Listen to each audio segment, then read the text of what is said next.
Star opener Abhishek శర్మది కీలక పాత్ర.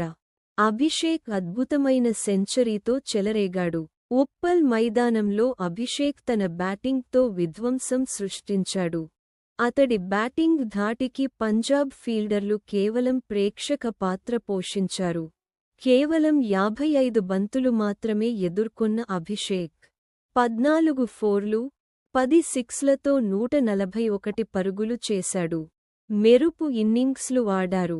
అద్భుతమైన సెంచరీతో మెరిసిన అభిషేక్ పలు అరుదైన రికార్డులను తన పేరిట లిఖించుకున్నాడు. అభిషేక్ సాధించిన రికార్డులు ఇవే. ఐపీఎల్లో అత్యధిక వ్యక్తిగత స్కోర్ సాధించిన ఇండియన్ ప్లేయర్గా అభిషేక్ రికార్డులకెక్కాడు. ఇంతకుముందు ఈ record team India star player KL Rahul 132 పేరిట ఉండేది. తాజా మ్యాచ్తో రాహుల్ రికార్డును శర్మ బ్రేక్ చేశాడు. ఓవరాల్గా ఈ ఫీట్ సాధించిన మూడో ప్లేయర్గా అభిషేక్ నిలిచాడు. తొలి స్థానంలో విండీస్ వీరుడు, ఆర్సీబీ మాజీ ఆటగాడు క్రిస్ గేల్ 175 నాటౌట్ ఉన్నాడు. ఐపీఎల్లో